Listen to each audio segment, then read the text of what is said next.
इसके बाद आगे चली बात सर, हमने कहा सर अब ये बताओ, स्कीम तो मुझे अच्छी लग गई, कोई कोई आदमी इसको पसंद भी करेगा, कोई कोई आदमी इसको हो सकता है नापसंद भी करे। अब आप ये बताओ इसके लिए एलिजिबल कौन है। उन्होंने कहा जी इसकी एलिजिबिलिटी का कहानी ऐसे है कि एक ऐसा registered person who is required to furnish his returns in form GSTR 3B। मैंने कहा सर क्या मतलब, who is required to furnish his returns in GSTR 3B क्या मतलब। उन्होंने कहा जी जैसे कॉम्पोजिशन डीलर है उनको 3B नहीं भरना होता, तो लिहाजा वो आपके यहां पर इस स्कीम में नहीं आ सकते। मैंने कहा सर ठीक है सर कोई बात नहीं।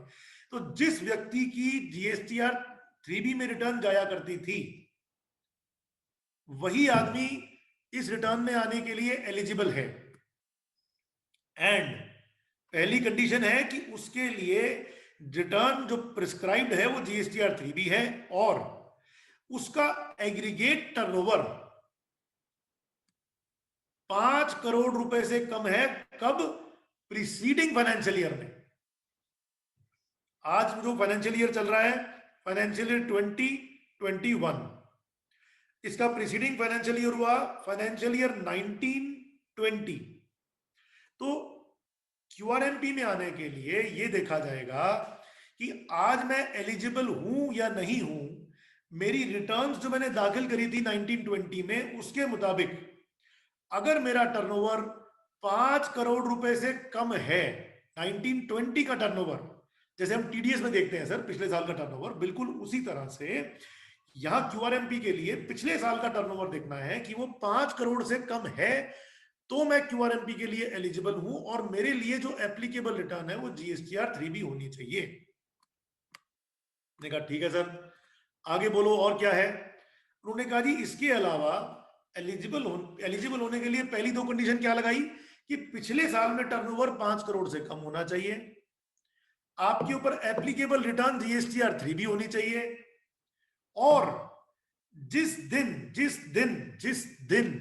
दिन आप इस क्यूआरएमपी ऑप्शन को एक्सरसाइज कर रहे हो, on the date of exercising the option, which option? QRMP, to opt in the scheme, the last return due on this date, यानी आज 30 जनवरी है सर, 30 जनवरी को अगर मैं ये स्कीम ऑप्ट इन करना चाहता हूं, 30 जनवरी को अगर मैं ये स्कीम ऑप्ट इन करना चाहता हूं तो मेरी जो 22 तारीख की 24 तारीख की जो रिटर्न्स थी जीएसटीआर 3B की या जीएसटीआर 1 मेरा था वो सब ड्यू हो चुकी, वो सब फर्निश हो गई होनी चाहिए।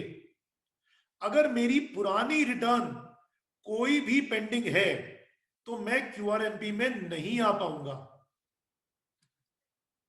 और the registered person must have furnished.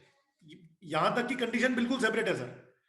इन्होंने कहा कि जिस दिन आप स्कीम लेने आ रहे हो उस दिन पुरानी रिटर्न जितनी भी पेंडिंग है उन सबको साफ करके आओ, उन सबको सबमिट करके आओ।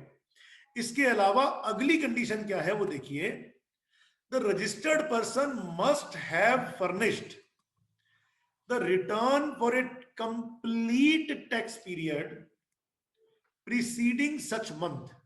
इसका मतलब क्या हुआ सर, जनवरी महीने से पहले, जनवरी महीने से पहले दिसंबर महीना एक कंप्लीट टैक्स पीरियड होना चाहिए जिसकी रिटर्न मैं सबमिट करके आ चुका। ठीक है सर, तो टोटल 4 कंडीशन लगी। पहली कंडीशन की प्रीवियस ईयर जो प्रीसीडिंग ईयर है उसमें मेरा टर्नओवर 5 करोड़ से कम होना चाहिए। दूसरी कंडीशन लगी कि मेरे ऊपर एप्लीकेबल रिटर्न जीएसटीआर 3B होनी चाहिए। तीसरी कंडीशन लगी कि मेरी इससे पहले की सारी रिटर्नें, आज की डेट से पहले की सारी रिटर्नें सबमिटेड होनी चाहिए, और जिस महीने में मैं ऑप्ट कर रहा हूं उस महीने से पहले एक कंप्लीट टैक्स पीरियड की रिटर्न मैंने सबमिट कर दी होनी चाहिए। मेरे मुताबिक, मेरे ज्ञान के मुताबिक सर, मेरे विचार के मुताबिक ये जो आखिरी कंडीशन है, ये जो नए रजिस्टर्ड लोग होते हैं, जो न्यूली रजिस्टर्ड हैं जीएसटी में, उनको मजबूर करेगा कि कम से कम 1 क्वार्टर आप फाइल करके आइए नॉर्मल स्कीम में, उसके बाद आप क्यूआरएमपी में आ सकते हैं। चलिए सर आगे देखते हैं। जो कंप्लीट टैक्स पीरियड की बात हुई, इसको भी इन्होंने नोटिफिकेशन में डिफाइन किया गया, जिस नोटिफिकेशन के अंदर क्यूआरएमपी स्कीम लाई गई। नए नोटिफिकेशन के अंदर इन्होंने क्या कहा कि क्यूआरएमपी स्कीम के अंदर कंप्लीट टैक्स पीरियड का मतलब है, it means a tax period in which the registered person is registered from the first day of the tax period till the last day of the tax period.